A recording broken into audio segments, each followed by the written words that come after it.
Juan Carlos. Buenos días. Reciban un cordial saludo. Les saluda Juan Carlos Correa, gerente general de EON Perú. Y es para nosotros un placer el contar con este espacio y que nos puedan acompañar. Permítanos presentar al doctor Víctor Naranjo, quien se encargará de la charla a continuación. El doctor Naranjo es ingeniero agrónomo de la Escuela Agrícola Zamorano en Honduras. Obtuvo su título de maestría en ciencias animales y cuenta con un doctorado en nutrición de aves y cerdos en Louisiana State University en Estados Unidos. En el 2011 se unió a Evonik Ecuador con responsabilidades técnicas en la región andina y posteriormente en Centroamérica y el Caribe. Desde el 2016 al 2019 trabajó como gerente de investigación de nutrición de aves en Alemania en proyectos enfocados a la optimización del concepto de proteína ideal, reducción de proteína cruda, requerimientos y biodisponibilidad de aminoácidos. Actualmente se desempeña como director técnico de Evonik para Latinoamérica desde Evonik, Guatemala. La charla que nos compartirá se titula Herramientas para disminuir los costos de formulación en dietas para aves. Agradecemos compartir sus preguntas por el chat al final de la charla para procurar resolverlas. Los dejamos con el doctor Naranjo. Muchas gracias. Muchas gracias, Juan Carlos, por la presentación y muchas gracias a todos por acompañarnos en esta oportunidad en donde queremos compartir con ustedes algunas de las herramientas y soluciones que contamos para disminuir los costos de formulación en dietas para aves, pero manteniendo siempre los niveles de desempeño. Un tema que está muy relacionado con las presiones y con las cuestiones que estamos viviendo en los últimos meses, en donde a nivel de nutrición nos sentimos continuamente forzados a poder optimizar de forma frecuente los costos de formulación. Y es que estos años han estado relacionados a muy altos costos de materias primas y también problemas relacionados a la disponibilidad de algunos aditivos. Y en el área de nutrición, nuestro énfasis ha sido siempre el poder lograr mantener los costos de formulación o poderlos incluso reducir, pero siempre sin afectar el desempeño o buscando siempre aumentar la productividad. Es un balance, un equilibrio bastante contradictorio, ya que generalmente cuando nosotros queremos incrementar los costos de la dieta a través de, por ejemplo, densidad de aminoácidos, por ejemplo, aquí representado con la línea en negro, generalmente buscamos y alcanzamos un mejor nivel de desempeño. Sabemos que las aves de hoy tienen una muy alta capacidad de deposición de proteína y responden muy bien a muy alta densidad o a mayores niveles de densidad de aminoácidos. El mayor desafío está relacionado a poder de forma continua ir determinando los niveles óptimos de energía y aminoácidos que nos permitan optimizar el desempeño dependiendo de los costos de las materias primas y también el costo o los parámetros de indicadores de desempeño que estemos utilizando en cada empresa. Sabemos que optimizar, por ejemplo, el ingreso por pollo en cortes o porciones o de rendimiento son mayores los niveles necesarios a los que necesitamos, por ejemplo, cuando nuestro énfasis es únicamente el tema de peso vivo. En esta charla me gustaría compartir con ustedes algunas alternativas que contamos hoy en día para buscar optimizar estos costos de formulación y muchas de ellas vamos a ver que no son que son bastante rutinarias o han existido por algún tiempo, pero en estos casos nos invita a poderlas implementar de forma más frecuente. Una de ellas está relacionada a la nutrición de precisión como una alternativa de optimización. Y aquí vamos a ver cómo reducimos o cómo podemos reducir esos excesos de nutrientes relacionados a los márgenes de seguridad y también nutrientes costosos como es la proteína, nos brindan oportunidades de optimizar estos costos de formulación. Relacionado también al control de calidad de materias primas que es elemental para poder alcanzar una mayor nutrición de precisión. ¿Cuáles son algunos de los factores críticos que vamos a tener que controlar para poder implementar de forma correcta una reducción de excesos, que en este caso nos vamos a enfocar con el tema de proteína? Y considerando que estamos trabajando con aves modernas que tienen una muy alta capacidad de deposición de proteína, ¿cuáles son algunos aditivos que nos permiten maximizar el desempeño productivo y reproductivo de las aves, que nos permitan reducir los costos de producción?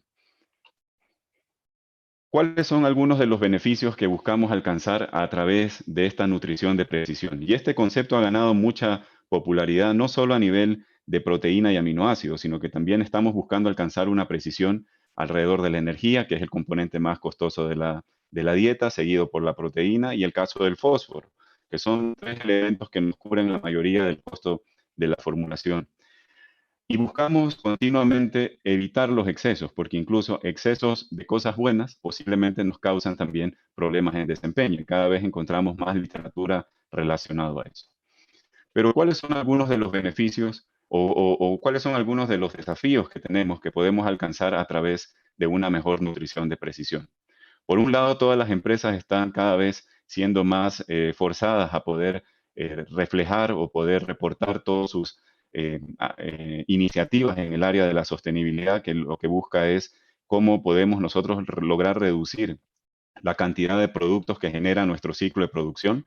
Y en eso, en el área de nutrición, juega un papel importante, porque lo que estamos haciendo a nivel de nutrición es la conversión de nutrientes del nivel del alimento hacia un producto final.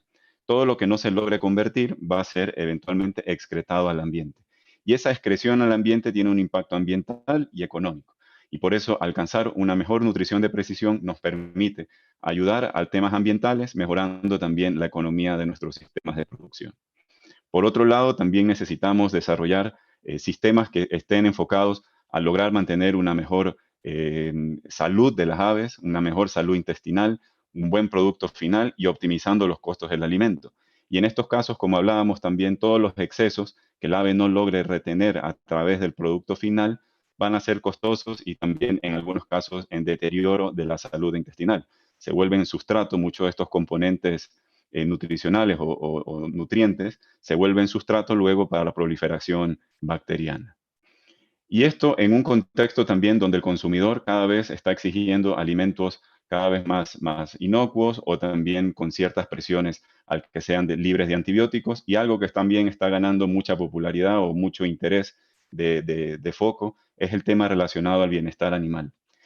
Y lo interesante es que cuando alcanzamos una nutrición de precisión a nivel de aminoácidos, en este caso nos vamos a enfocar en la parte de proteína y aminoácidos, contribuimos a estos distintos desafíos que están relacionados también con excesos de algunos de estos nutrientes, de algunos de los nutrientes. Nuevamente, no va a ser la solución única, pero contribuye a alcanzar a una mejor solución a estos desafíos. Y aquí nos vamos a enfocar en la reducción de proteína y reducción de excesos de nitrógeno. Como les mencionaba, a nivel de formulación estamos con la tendencia de poder aumentar la precisión de suplir los nutrientes. Cuando hablamos de la precisión en suplir nutrientes a los animales, nos enfocamos a dar la cantidad correcta, sin excesos ni sobras. Es decir, tenemos un buen control de calidad de las materias primas y del alimento final para asegurarnos que la cantidad formulada esté realmente en el alimento final. Hay ciertos aditivos que están siendo incluidos, por ejemplo, en el alimento y necesitamos que estos estén con una muy buena homogeneidad. Es decir, al final recordemos que las aves están consumiendo en cada bocado o en cada ingesta de alimento una mezcla completa de los nutrientes que estamos formulando y necesitamos que estén estos nutrientes homogéneamente mezclados. Y de igual forma, en el momento indicado, relacionado también al número de fases que nos permite también cubrir de mejor forma las fases de alimentación, los requerimientos nutricionales de los animales de forma cada vez más precisa. Esto en el contexto, considerando el animal y el mercado, sabiendo que la nutrición también es un proceso dinámico que depende de las condiciones de mercado y existen distintos modelos que hoy en día nos permiten facilitar estos cálculos dependiendo del costo del producto final, costo de materias primas y los parámetros que nosotros deseamos optimizar. Con una nutrición de precisión definitivamente logramos aumentar la sostenibilidad, productividad y nuestra competitividad, que es uno de los temas importantes que estamos abordando en esta presentación.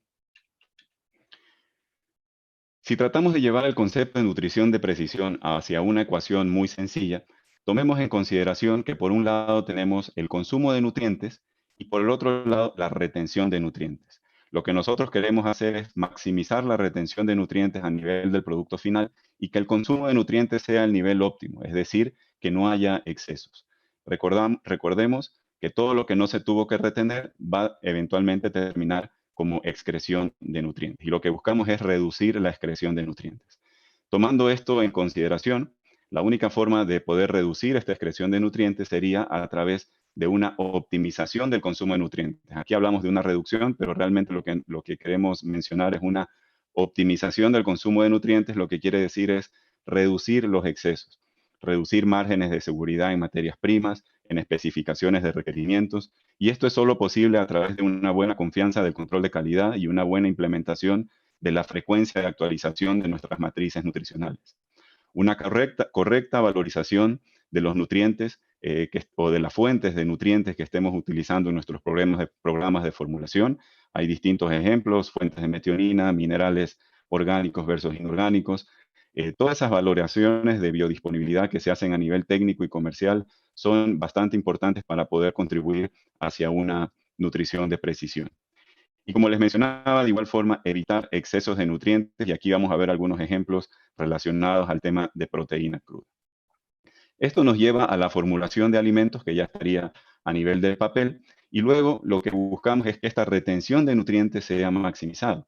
Por eso buscamos dietas que sean de alta digestibilidad. Hay distintas herramientas también que nos permiten aumentar la digestibilidad de la dieta dependiendo de los sustratos con que estemos trabajando, en el caso de diversas enzimas. Y también requerimos de una selección apropiada de aditivos que nos permitan ayudar a mejorar el desempeño y la salud de los animales. Y más adelante vamos a hablar de una solución que tenemos disponible, que es el ácido guanidinoacético, que está muy relacionado a buscar mejoras en productividad y costos de producción, tomando en consideración que hoy estamos trabajando con animales de una muy alta tasa de deposición de proteína. Pero algo importante que vamos a también a aclarar más adelante o vamos a refrescar más adelante es que el tema de las fuentes de estrés de manejo y sanitarias deben de ser también controladas o minimizadas si queremos maximizar esa conversión de nutrientes hacia el producto final. Recordemos que en muchas situaciones podemos tener el mismo alimento que es llevado a distintas granjas y los niveles de desempeño reportados son totalmente distintos. Y eso está relacionado únicamente al manejo en granja o los desafíos en granja o en campo que tengan las aves. Recordemos que los animales tienen un requerimiento de mantenimiento y luego de producción, siendo el de mantenimiento el primero a cubrir. Y si tenemos distintos desafíos en campo, como sanidad, sanitarios, de manejo, densidad de animales, ambiente, todo ello va a desviar nutrientes hacia cubrir ese requerimiento de mantenimiento, quedándonos menos hacia producción, deposición de peso, deposición de proteína y mejor conversión. Si revisamos ahora la evolución de la formulación en dietas para aves, aquí también queremos desmitificar algunos conceptos que se desarrollaron en el pasado en la nutrición de monogástricos, ¿no?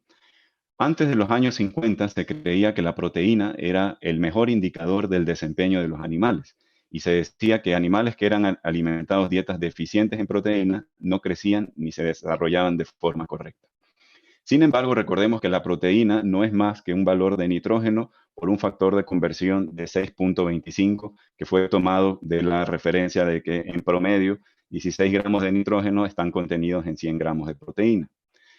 Luego de estos años, alrededor de los años 50, se empieza a desarrollar la tecnología de HPLC. Se conoce que la proteína está realmente compuesta por aminoácidos, y estos son los aminoácidos que contribuyen a la proteína, pero también hay nitrógeno que no es proteico, o que no es, perdón, contribuyendo a la síntesis de proteína. Y todo esto contribuyó a que nosotros generemos bases de aminoácidos, de contenido de aminoácidos para las diversas materias primas. Y se entendió que la calidad de los alimentos o de la proteína está dada principalmente por sus constituyentes, que son la composición de aminoácidos. Después se entendió que no todos los aminoácidos que están contenidos en las materias primas son realmente disponibles. Y de ahí salió el concepto de digestibilidad, que nos permitió predecir de mejor forma el desempeño en campo. Recordemos que en la nutrición, a lo largo de los años, hemos ido mejorando la forma de expresar los nutrientes hacia la forma que realmente es utilizable por el animal. Cada vez que hacemos mejoras en estos sistemas de expresión del nutriente, mejoramos nuestra capacidad de predicción del desempeño.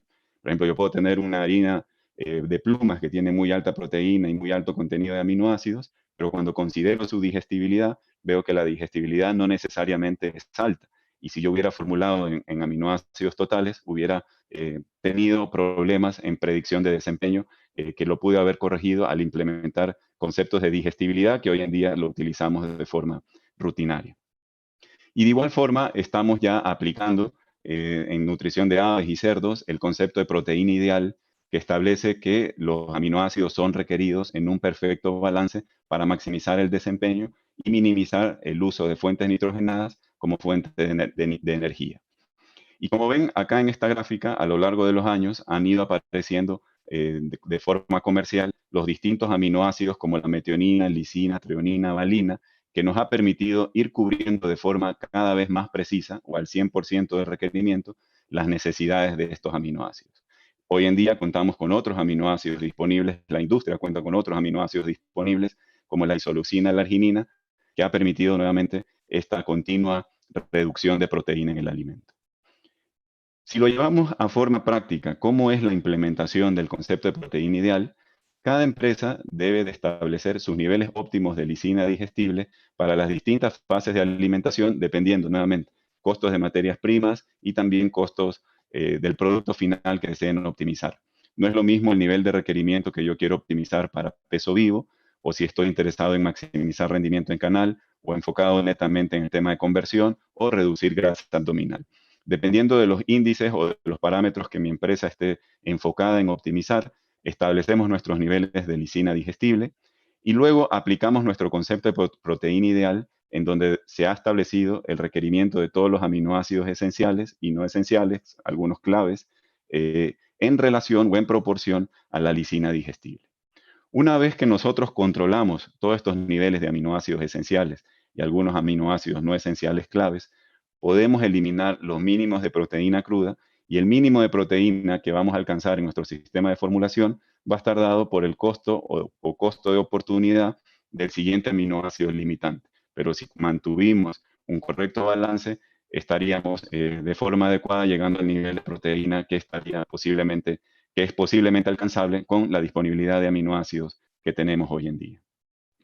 Sin embargo, en estos años, cada vez se entiende más que estas relaciones óptimas de aminoácidos publicadas en distintas referencias son buenas referencias. Sin embargo, hay ciertos aminoácidos que tienen un rol funcional y cada vez empezamos a aprender más de ellos, por lo que se dice que también la proteína ideal es dinámica y dependiendo de los niveles de desafío y situaciones particulares que tengamos en cada empresa, hay ciertos aminoácidos que vale la pena o que se pueden revisar para ser incrementados.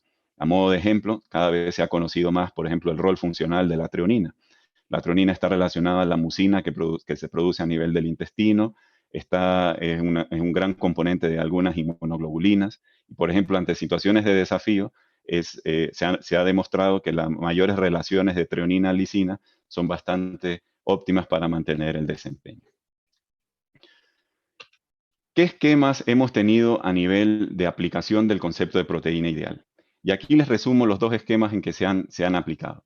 Por un lado, tenemos el tema de la proteína balanceada, en donde nosotros establecemos un nivel de lisina digestible con el perfecto balance de todos los otros aminoácidos y probamos distintas densidades de aminoácidos, ¿no? Esto también se ha referido como distintos niveles de proteína balanceada, pero no es más que subir la densidad de lisina acompañada con la proporción de todos los otros aminoácidos, que en general cuando aumentamos nuestra concentración de lisina en la dieta, eventualmente terminamos con más proteína cruda en el alimento. Y lo que buscamos cuando aumentamos la densidad de aminoácidos es tener una mejor ganancia de peso, mejor rendimiento de canal y menores conversiones alimenticias. Este es un esquema bastante aplicado y que se ha investigado mucho en los últimos años para actualizar la respuesta biológica de las aves modernas, donde vemos que hoy en día las aves de hoy responden muy bien a densidad de aminoácidos, es decir, le damos más densidad de aminoácidos y ellas responden con mejor conversión.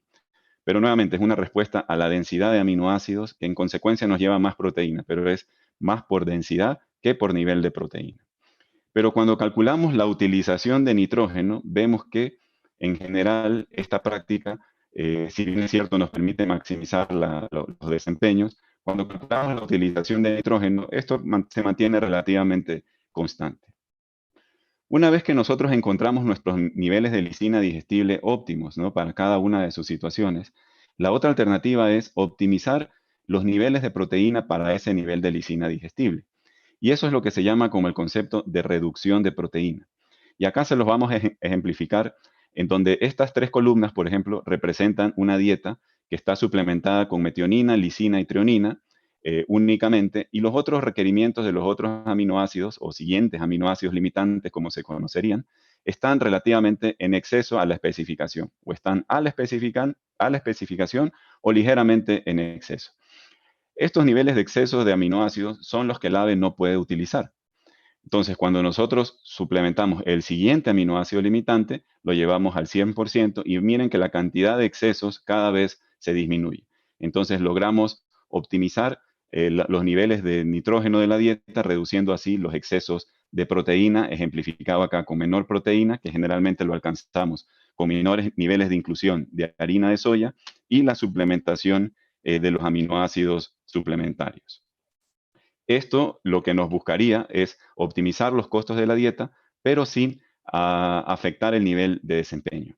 Lo que sí se ha encontrado de forma consistente es que cuando reducimos estos excesos de los otros aminoácidos, logramos maximizar o mejorar la utilización de nitrógeno. Sin embargo, hay muchos otros beneficios que están asociados con la reducción de proteína. Por ejemplo, por un lado tenemos el tema económico, menores costos de formulación, menor dependencia, por ejemplo, de fuentes intactas de proteína. En algunos casos, por ejemplo, hemos tenido la presión de si vamos a tener disponibilidad de harina de soya o no. Estos sistemas de formulación nos permiten disminuir un poco esa dependencia, también ser mucho más flexibles en los sistemas de formulación utilizando diversas materias primas. El impacto sobre la parte de sostenibilidad es muy claro, en donde logramos disminuir las excreciones de nitrógeno y amoníaco. Y acá el gran desafío que hay es poder cuantificar esos beneficios que obtenemos cuando implementamos estos sistemas de formulación más avanzados. En muchos casos ya están siendo implementados y es simplemente de poderlo cuantificar. En algunas regiones, por ejemplo, como Europa, este tema está muy crítico y las empresas ya están cuantificando continuamente la huella de carbono de sus distintas dietas y también las emisiones de nitrógeno que logran reducir con la implementación de estos sistemas de formulación o también otros aditivos. Como reducimos los excesos de nitrógeno al ambiente, eso también contribuye hacia una mejor calidad de cama, que eventualmente se refleja con menores incidencias de pododermatitis, quemaduras de pechuga, que están asociadas también a un mejor bienestar animal. De igual forma, reduciendo los excesos de nitrógeno, contribuimos a una mejor salud intestinal. Y esto se vuelve un pilar muy crítico e importante cuando queremos movernos hacia sistemas libres o de reducción de antibióticos, en donde a través de diversas estrategias logramos mejorar la salud de las aves. Y una de esas es reducir esos excesos de nutrientes que se vuelven luego sustrato para la proliferación de ciertos patógenos. De igual forma, reducimos el consumo de agua porque hay menos exceso de nitrógeno que se debe de catabolizar. Y de igual forma se vuelve una estrategia interesante hacia sistemas de producción, por ejemplo, en estrés calórico, en donde sabemos que la proteína tiene el mayor calor metabólico, el mayor calor de procesar. La proteína nos genera el mayor calor y por eso lo que buscamos es densificar la dieta con grasas o carbohidratos y una buena densidad de aminoácidos, pero reduciendo los niveles de excesos de proteína. Entonces, ¿cuáles son algunos de los factores críticos de forma muy rápida que debemos de controlar para alcanzar esta reducción de proteína y nutrición más precisa de aminoácidos? Por un lado, vale recalcar que nuevamente todos los esfuerzos que nosotros hacemos a nivel de nutrición, en encontrar los niveles de especificaciones ideales de aminoácidos, de energía para nuestros sistemas de formulación, van a depender también del manejo o de la alimentación en granjas. Y aquí les pongo un ejemplo en donde, por ejemplo, mostramos cómo los desafíos inmunológicos pueden desviar los nutrientes hacia funciones de respuesta inmune, quedando menos nutrientes disponibles para crecimiento. Entonces, cuando tenemos una situación como esa, gran parte de los nutrientes que hemos formulado realmente se fueron hacia un requerimiento de mantenimiento y no para la producción, que es lo que buscamos en eficiencia productiva. Cuando tenemos desafíos de campo también inmunológicos diversos que puedan ser, el intestino, que lo que queremos es que esté en una función de absorción de nutrientes, va a estar hacia una función de protección. Va a buscar no traslocar patógenos hacia el interior, porque empieza a producir más mucina y también la digestibilidad o absorción de nutrientes se ve reducida. Y hay diversos trabajos que hemos realizado, por ejemplo, en donde hemos utilizado modelos de infección con coccidia, donde hemos visto la disminución en digestibilidad de aminoácidos y de energía de forma considerable.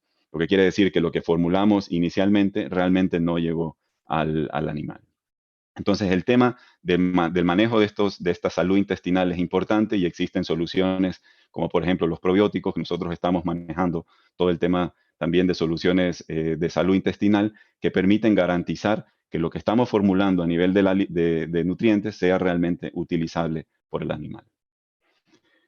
Algunos factores críticos que debemos de considerar con la reducción de nitrógeno de la dieta. Esto va a depender definitivamente de la disponibilidad del siguiente aminoácido limitante, y esto está dado por el costo de estos otros aminoácidos y su disponibilidad. En algunos casos, valina, isoleucina, arginina. Nuevamente, costo de la materia prima, costo de estos aminoácidos, va a depender su inclusión. Pero necesitamos mantener o supervisar el balance de todos los aminoácidos esenciales. Cuando hacemos esto, podemos eliminar nuestros mínimos de proteína cruda porque el mínimo que alcanzaremos estará dado por las limitaciones que hemos incluido de los aminoácidos esenciales y no esenciales. Importante mantener especificaciones apropiadas de todas las relaciones de aminoácidos, enfocándonos en aminoácidos de cadena ramificada. Hay distintas variaciones, por ejemplo, en las recomendaciones de valina y soleucina. Mantenernos a los niveles más actualizados, treonina, arginina, un aminoácido muy estudiado en los últimos años, y los niveles de glicina y serina siendo más críticos en las fases de inicio, pero también importantes de controlar para la fase de crecimiento y finalización. Y algo que muchas veces es subestimado es el tema del control de calidad de las materias primas o la frecuencia con que estamos actualizando nuestras matrices nutricionales. Recordemos que estamos hablando de nutrición, que la reducción de proteína es también un sinónimo de nutrición de precisión. Estamos evitando excesos de nitrógeno, pero el evitar el exceso de nitrógenos también nos lleva a que estamos cumpliendo los aminoácidos al 100% de la especificación. Es decir, hay menos oportunidad de errores. Entonces, errores en la planta de dosificación y de mezclado y errores en la cuantificación de la materia prima al programa en la matriz de formulación. Y por eso que es crítico contar con herramientas de control de calidad para poder implementar de forma correcta una reducción de proteína. Nuevamente, ya estamos con menos excesos. Cuando tenemos muy alta proteína, tenemos niveles de aminoácidos que están en exceso de los niveles requeridos. Eso tiene su consecuencia económica y también tiene su consecuencia a nivel de salud. Cuando nos movemos a sistemas más precisos, los tenemos a menos niveles, pero el riesgo es mayor si no contamos con un buen control de calidad. Afortunadamente, ya la industria viene implementando por muchos años la tecnología NIRS, que ha permitido monitorear de forma rápida el perfil completo de nutrientes y de energía de las distintas materias primas y del alimento final.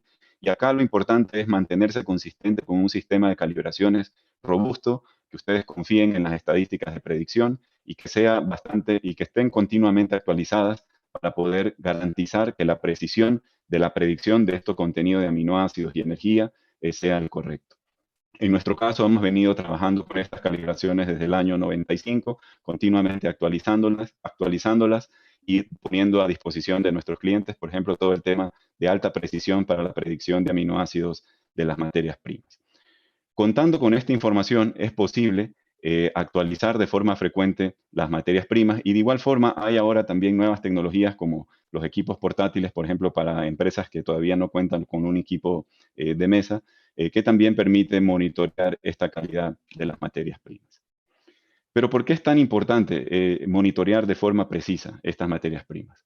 Acá les pongo un ejemplo con nuestra fuente principal de proteína y aminoácidos, que es la harina de soya. Ella contribuye aproximadamente el 70% de nuestra lisina digestible y un poco más del 65-60% de todos los otros aminoácidos.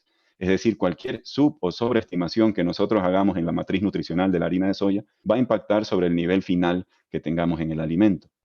Y generalmente usamos a la proteína como el mejor indicador de calidad. Nuevamente, esto es algo que queremos desmitificar porque vemos que la proteína es simplemente una referencia.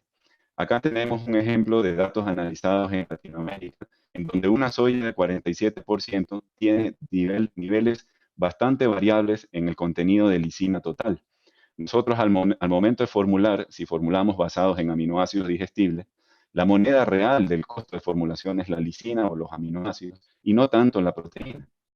Y en este caso, si yo utilicé una soya de 47 y, por ejemplo, hicimos una predicción del contenido, tengo también probabilidades de haber calificado o sobreestimado los niveles de lisina de de esa soya. Por eso es que herramientas como la tecnología NIRS con calibraciones precisas nos permite distinguir estas diferencias que ocurren a cualquier nivel de proteína, ¿no?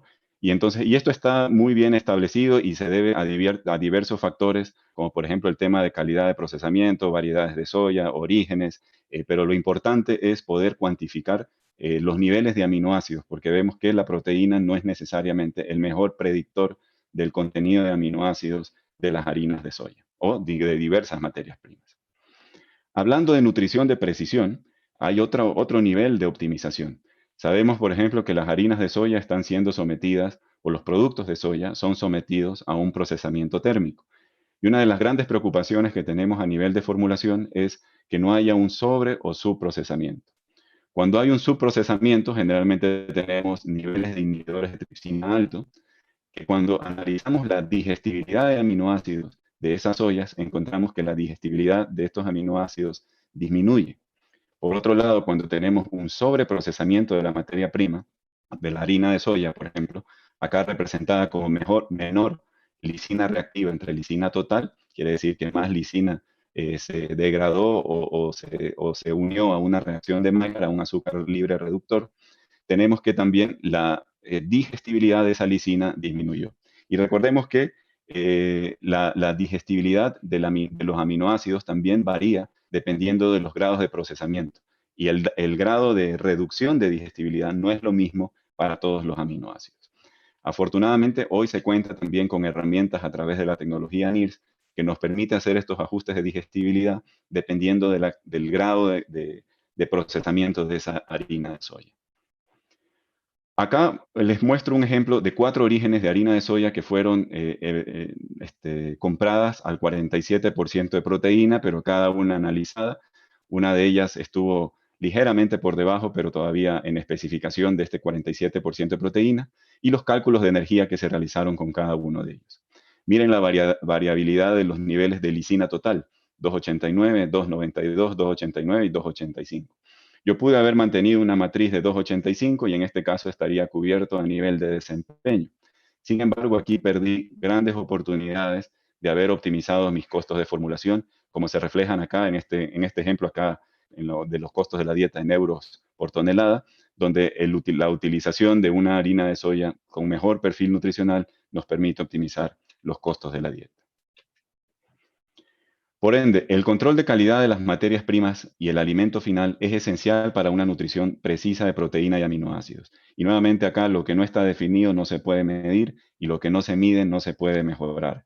En muchas situaciones con ejemplos de reducción de proteína, el problema no está relacionado a la reducción de proteína que hacemos en papel. Muchas veces el gran desafío está en que la fábrica pueda hacer el alimento que realmente nosotros formulamos a nivel de papel de forma continua y de forma consistente. Y eso es un reto que nosotros hemos visto, digamos, a nivel de distintas pruebas que hemos hecho con plantas piloto, plantas comerciales, de poder garantizar esos mínimos de aminoácidos que se están formulando. Y nuevamente esto es cada vez buscando más precisión, por lo que hay menos oportunidad de tener errores en esa formulación. Por otro lado, recordemos que ahora estamos trabajando con animales que han sido seleccionados a una alta deposición de proteína.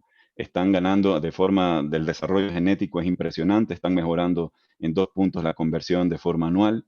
Y lo que quiere decir es que están aumentando su tasa de deposición de proteína, que es mucho más eficiente que depositar grasa. Y acá tenemos un modelo de Carré, por ejemplo, donde demuestra que conforme nosotros disminuimos los números de días para alcanzar un peso corporal de 2.5 kilos, es decir, una mayor ganancia de peso, una mayor deposición de proteína, a nivel de aminoácidos, los requerimientos o los niveles de especificación aumentan. Acá lo podemos ver que para menores niveles, para menores días a peso a mercado, tenemos mayor densidad de aminoácidos que son necesarios. Y es por eso que hoy en día, si estuviéramos revisando, por ejemplo, la literatura de proteína balanceada o respuesta de las aves a densidad de aminoácidos, vemos que ellas responden muy bien a mayor densidad de aminoácidos e incluso cada vez menos a densidad energética. Y eso es algo que debemos de optimizar y como les mencionaba anteriormente, existen diversos modelos que nos ayudan a poder cuantificar de forma óptima esos niveles que cada empresa necesita. Pero al tener mayor capacidad muscular, También existen algunos componentes que los vertebrados producimos de forma natural y que a través de la dieta se nos vuelve insuficiente poder sintetizar de forma endógena.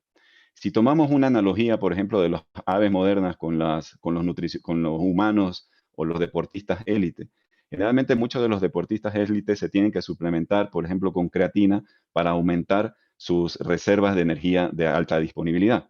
La creatina como tal es un componente que nosotros producimos, o los vertebrados producen de forma natural, y acá nosotros tomamos un modelo considerando las ganancias de peso y los pesos de las aves modernas, en donde calculamos, por ejemplo, en las columnas en morado, la síntesis de novo o endógena que logra conseguir el ave con los alimentos muy bien formulados con niveles de los aminoácidos establecidos. Sin embargo, los requerimientos están establecidos en la parte superior y vemos que la parte en gris es la cantidad que hoy en día las aves no tendrían acceso para poder maximizar ese nivel de desempeño. Y ahí es cuando vimos esa posibilidad de poder cubrir o cerrar esta brecha a través de aditivos como el guanamino, que es una fuente de ácido guanidino acético, que es un precursor directo de la creatina. Y hemos encontrado que solamente 2/3 de la creatina requerida de las aves modernas puede ser alcanzado de forma endógena, mientras que tenemos un potencial de suplementación de 1/3 para optimizar estos niveles de desempeño. Como les mencionaba, el ácido guanidinoacético, nuestro producto, el guanamino, es un precursor directo de la creatina. Lo que quiere decir es que nosotros buscamos aumentar las reservas de creatina a nivel muscular. Recordemos que más del 90% de la creatina en el cuerpo está depositada a nivel muscular. Y es por eso que estas aves que tienen una alta capacidad de posición de proteína tienen un mayor requerimiento de este componente. El primer paso para poder confirmar que el ácido guanidinoacético es efectivo en aumentar esas reservas de creatina es poder determinar si la suplementación de ácido guanidinoacético nos aumenta la concentración de creatina en el músculo. Y acá vemos distintos datos de diversas pruebas en donde se comparan dietas suplementadas con guanamino en relación a una dieta control sin suplementación. Y vimos que dependiendo del nivel de dosificación, la concentración de creatina a nivel muscular la logramos aumentar entre un 10 a 20%, lo que ya es considerable y lo que justifica por qué estamos encontrando esas mejoras en desempeño, mejorando la energía celular o la disponibilidad de energía a nivel de la célula para que el ave pueda expresar esa mejor conversión. A nivel metabólico, ¿no? ¿Dónde se produce el ácido guanidinoacético o de dónde viene? ¿No? De forma natural, los vertebrados a nivel del riñón, juntando la glicina y la arginina, producen el ácido guanidinoacético que es luego transportado al hígado. En el hígado, el ácido guanidinoacético es metilado, por lo que es importante contar con fuentes suficientes de grupos metilos, de colina, de metionina, que nos permitan garantizar esta metilación hacia creatina.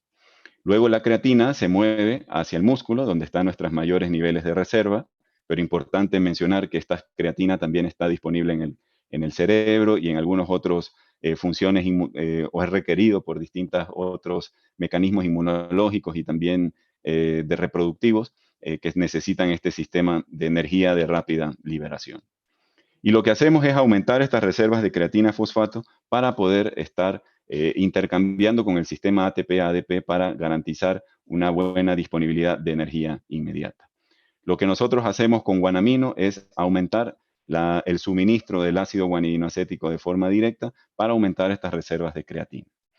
El ácido guanidinoacético o guanamino es una fuente superior en la nutrición animal en relación a la creatina, porque la creatina es susceptible a condiciones de procesamiento térmico, por lo que para la industria animal, que generalmente usamos procesos de peletizado, no es una alternativa favorable, o igual en diversas fuentes de origen animal también son sometidas a procesamiento térmico, lo que desnaturaliza a creatinina, mucha de esa creatina que puede estar presente. Algunos de los principales beneficios que hemos encontrado en pollos de engorde con la suplementación de guanamino ha sido de forma consistente temas de mejoras en conversión alimenticia. Esto va a depender también del plano energético. Recordemos que estamos interviniendo a través de una mejor eficiencia energética o del metabolismo de la energía celular, así que depende del plano energético de cada situación y los requerimientos en cada condición. Ganancias de peso. Es posible considerar estos beneficios como también ahorros directos en el costo de formulación a través de un ahorro de arginina, de energía, y de forma consistente también hemos visto mejoras en rendimiento de canal como pechuga y reducciones de grasa abdominal. De igual forma, hay muy buena respuesta al producto en reducción, en situaciones de estrés calórico. Habían habido diversas pruebas comerciales que se han realizado bajo distintas condiciones y la respuesta al ácido guanidinoacético es también interesante en estas condiciones. Hay mucha información nueva relacionada a su incidencia sobre la reducción de miopatías pectorales, que en algunas situaciones puede ser de interés, pero lo importante es que esta alternativa o esta tecnología también nos brinda esa posibilidad de mejorar o reducir esa incidencia. Y algo que también está ganando mucho interés es el impacto que tiene el ácido guanidinoacético sobre el tema de reproductoras pesadas y livianas, en donde de forma muy consistente se han encontrado mejoras en la incubabilidad, fertilidad y viabilidad de la progenie. Vamos a compartirle algunos resultados también en la parte de reproductoras, pero por ahora les quiero mostrar algunas de las consistencias que hemos visto en resultados de pollos de engorde. Nuevamente, el ácido guanidinoacético no es una molécula totalmente nueva, es una tecnología que ha existido básicamente desde el año 99 y se ha investigado muchísimo a nivel de campo y a nivel de literatura. Acá les muestro diversas pruebas que nosotros realizamos a lo largo de los años con el ácido guanidinoacético en distintos países en condiciones comerciales y vimos una amplia variación sobre los niveles de respuesta, pero de forma consistente veíamos mejoras en conversión alimenticia y también en ganancia de peso. A nivel de ganancia de peso encontrábamos mejoras de 56 gramos y en promedio mejoras alrededor de 5 puntos. Nuevamente aquí tuvimos experimentos comerciales donde las mejoras fueron muy drásticas y en otros casos donde las mejoras fueron más conservadoras, dependiendo nuevamente del plano energético y el plano de desafío y nivel de desempeño alcanzado en cada condición. Por eso es que nuestra propuesta es trabajarlo en conjunto para poder determinar de forma muy específica cuáles son los beneficios que podemos alcanzar con este ácido guanidinoacético, con el guanamino, bajo las condiciones particulares de cada cliente. De igual forma, al ser una molécula que ha sido ampliamente investigada por diversos autores, se publicó un metaanálisis por Cajali en el 2020, en donde podemos ver que la suplementación del ácido guanidinoacético mejora la conversión alimenticia. Y esto lo ha hecho de forma muy consistente en relación acá a la línea punteada, se refiere a una dieta control sin suplementación de ácido guanidinoacético. De igual forma, el tema de las miopatías pectorales está siendo cada vez más investigado, donde diversos grupos han encontrado que la suplementación de ácido guanidinoacético no solo mejora el desempeño, sino que también contribuye a una reducción de la incidencia de estas miopatías pectorales como la pechuga de madera y el white stripe. ¿Cuáles son las estrategias que tenemos para trabajar con el guanamino a nivel del pollo de engorde? Por un lado, estaría una suplementación on top, en donde el foco sería buscar alcanzar una mejora en rentabilidad o mejora en índices productivos y basado en eso poder calcular el retorno sobre la inversión del producto. Nuevamente, en este approach es importante tomar en consideración los niveles de desempeño que estamos alcanzando, también los niveles del plano energético para poder también determinar cuál es el área de oportunidad que pudiera tener el guanamino. Dada la situación actual de altos costos de materias primas y también la oportunidad de poder utilizar una matriz nutricional que ha sido desarrollada ya a lo largo de los años de diversas pruebas, este esquema de matriz nutricional ha sido uno de los más implementados en los últimos meses a través de nuestros clientes, donde de forma consistente les pueden mejorar los costos de formulación, buscando poder mantener el mismo nivel de desempeño como una premisa básica y en muchos casos hemos logrado también incluso mejorar algunos parámetros de desempeño nuevamente, dependiendo del plano energético de cada una de las situaciones. Acá proponemos matrices conservadoras para energía y también arginina digestible que puede ser liberada, pero que va a depender nuevamente de cada situación. Dada la necesidad también de poder reducir esos excesos de proteína, como lo vimos anteriormente, el guanamino o el ácido guanidinoacético se vuelve también una alternativa interesante cuando consideramos su matriz nutricional como aporte de arginina. Y acá les comparto un ejemplo que hicimos de una prueba práctica en Alemania, con días, en donde utilizamos ácido guanidino acético en la formulación. En esta prueba utilizamos 5.000 pollitos ROS 308 mixtos, con corrales de 250 aves para poder simular un poco más los desafíos comerciales, y se mantuvo los programas de cría normales de Alemania. Algo particular de esta prueba fue que mantuvimos el mismo peso de la material de cama para poder garantizar o para poder medir luego el impacto que tenían nuestros programas de alimentación sobre también el volumen de excreta y volumen de agua, que era uno de los parámetros que queríamos medir también con la reducción de proteína o reducción de estos excesos de nitrógeno. La dieta 1 era la dieta comercial que en esta empresa ya se utilizaba. Esto era tomando en referencia una dieta comercial de Alemania. Ustedes pueden ver que, por ejemplo, a nivel de inicio, en Alemania se arrancan con niveles de proteína bastante conservadores, en relación a lo que muchas veces arrancamos en Latinoamérica, donde no es raro arrancar con 24 o 25% de proteína. Y luego, en las fases de crecimiento y engorde, es donde hicimos las reducciones parciales o las reducciones incrementales de proteína a través de la suplementación del siguiente aminoácido limitante. Notar que se usó un programa de 4 fases de alimentación, que era el programa que ya se tenía establecido en esta integración. Como les mencionaba, la reducción de proteína la lográbamos a través de la reducción de la fuente intacta de proteína, en este caso la harina de soya, dietas europeas con combinación de maíz y trigo, y donde esa reducción de proteína es alcanzada a través de la mayor suplementación de los siguientes aminoácidos limitantes, en donde llegamos hasta la suplementación de arginina, que en este caso fue cubierto con el ácido guanidino acético y que tuvo también niveles de suplementación de valina, isoleucina y los 3 primeros aminoácidos limitantes como la metionina, el biolis y la treonina. En esta prueba, que fue hecha de 1 a 40 días, pudimos mantener el desempeño hasta nivel de reducción de proteína 3, que ya es bastante drástico.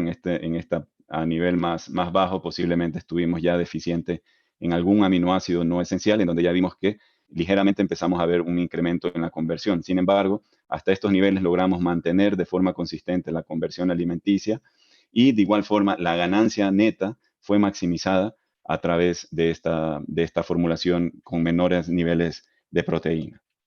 Algo interesante fue que también el volumen de cama se redujo en relación a la dieta control. Recordemos que las reducciones de proteína fueron conservadoras, y a pesar de eso logramos un impacto bastante considerable sobre el volumen de cama, que está aquí reflejado por una menor cantidad de humedad. Acá vemos la cantidad de materia seca que logramos alcanzar con la reducción de proteína, en donde la reducción de proteína contribuyó a que tengamos camas más secas. Y en consecuencia, a través de una cama más seca, logramos tener también una mayor proporción de patas sanas o menor incidencia de pododermatitis por mejor calidad de la cama. Un poco resumiendo lo que tenemos hasta acá, vemos que la creatina es un componente importante en el metabolismo energético de las células musculares. Gran parte de esa creatina está almacenada a nivel del músculo, y solo de forma endógena a través de la dieta podemos producir 70%. Por eso es que hay un espacio de oportunidad para la suplementación del ácido guanidino acético a través de la suplementación de guanamina. Cuando lo hacemos, alcanzamos una mejor eficiencia de nutrición y producción, optimizando también estos costos de producción. Las ventajas que vimos es las mejoras en rendimiento, mejor conversión, mejor rendimiento de carne, y también nos permite todo el tema relacionado a ahorro energético, ahorro de arginina a través de la matriz nutricional, optimizando los costos de formulación. Pero y aquí ya los últimos 5 minutos, ¿cuál es el beneficio de la suplementación del guanamino en reproductoras? En reproductoras generalmente nosotros estamos con los desafíos de poder mejorar la fertilidad y la incubabilidad. Y sabemos que estos parámetros son impactados de forma diversa por es afectada por diversos factores, siendo uno de ellos, en el tema de la incubabilidad, la edad del lote. Y en general, las diversas líneas vemos que la incubabilidad empieza a caer a partir de la semana 40, que fue una de las ventanas de oportunidad que nosotros revisamos para poder optimizar la eficiencia reproductiva de las aves. De igual forma, desde los años 70 se ha encontrado que a través del crecimiento del embrión, ellos empiezan a producir cada vez más creatina y alrededor del día 12 de incubación, estos niveles de compuestos de creatina y ácido guanidinoacético aumentan a nivel del embrión. Entonces, una de las hipótesis fue, si nosotros aumentamos la suplementación de ácido guanidinoacético a través de la madre, podemos transferir esos nutrientes al huevo y al embrión que permitan tener una mejor reproductividad o parámetros reproductivos y también una mejor progenie de las aves. Y esto hemos realizado diversas pruebas. Acá les muestro solo un resumen de algunas de las que hemos realizado, tanto a nivel de universidad y a nivel comercial. Y vemos que en promedio, cuando suplementamos 1 kilo por tonelada del ácido guanidinoacético, que ha sido el nivel óptimo que hemos encontrado en reproductoras, mejoramos la incubabilidad y la fertilidad en promedio en 2 puntos y 1 punto de forma respectivamente. Algo interesante es que también cuando suplementamos el ácido guanidinoacético en las reproductoras, las progenies desempeñan también o tienen un mejor nivel de desempeño en campo, reflejado acá, por ejemplo, con esta prueba de Arabullo en el 2013 y también por reportes de algunos de nuestros clientes donde han notado una mayor proporción de pollitos de primera calidad y también mucho más viables. Por eso es que decimos que la suplementación de guanamino incrementa la concentración de ácido guanidinoacético y creatina en el huevo, que nos lleva a una mejor fertilidad e incubabilidad en reproductoras pesadas y livianas. Esta tecnología nos permite optimizar estos parámetros reproductivos y la suplementación de 1 kilo por tonelada está asociado nuevamente a estas mejoras de fertilidad, incubabilidad y número de pollitos por ave alojada y el desempeño de la progenie. Nuevamente, aquí les comparto que la gran oportunidad que tenemos para optimizar nuestros costos de formulación es a través de la integración efectiva de estrategias que nos permitan reducir esos excesos, márgenes de seguridad a través de un óptimo control de calidad de materias primas y contamos con diversos servicios que nos permiten alcanzar este objetivo. Una buena aplicación del concepto de proteína ideal, eliminando los mínimos de proteína cruda, pero garantizando un perfecto balance, un buen balance de todos los aminoácidos esenciales y algunos no esenciales críticos como la glicina y serina. Y hoy en día contamos con herramientas como el guanamino, el ácido guanidinoacético, que nos permite optimizar los niveles de desempeño en pollos de engorde y también los parámetros reproductivos en reproductoras pesadas y livianas.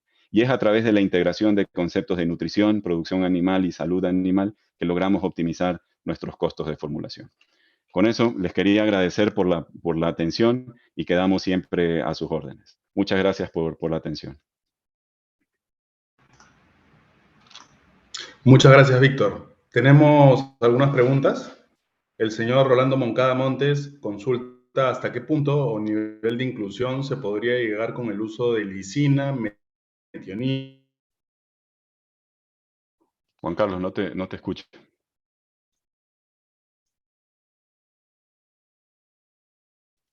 Y treonina, si el objetivo es reducir al máximo. ¿Me logras escuchar, Víctor? Ahora sí, ahora sí. El señor Rolando Moncada Montes consulta hasta qué punto o nivel de inclusión se podría llegar con el uso de lisina, metionina y treonina si el objetivo es reducir al máximo la inclusión de soyas, con o sin enzimas. Excelente, sí. Ese es un buen punto que va a depender de la composición de la dieta en particular, ¿no? Entonces, dependiendo de la combinación de ingredientes que nosotros tengamos, maíz, soya, si tiene su producto animal o no lo tiene, si tienen DDGS, y manteniendo nuestra especificación, vamos a poder determinar, por ejemplo, cuántos son esos máximos de inclusión. Pero más que el máximo de inclusión del aminoácido sintético, es que garanticemos el perfil completo de todos los aminoácidos esenciales y no caer en deficiencias de glicina y serina. En el pasado se manejaba mucho, por ejemplo, no más de 3 kilos, no más de 2 kilos por tonelada, pero en general hemos hecho experimentos, por ejemplo, con reducción de proteína hasta 17,5, manteniendo niveles de desempeño, con suplementaciones de 5, 6, 7 kilos para algunos de los aminoácidos, pero es más crítico monitorear nuestros niveles de glicina y serina y un buen balance de todos los otros aminoácidos esenciales. Algunos usan también la relación de nitrógeno esencial hacia nitrógeno total, también una práctica válida, pero es garantizar esos niveles que no estén en excesos o que estén en deficiencia, perdón, y esos serían los niveles que podemos alcanzar bajo las condiciones particulares de esa dieta.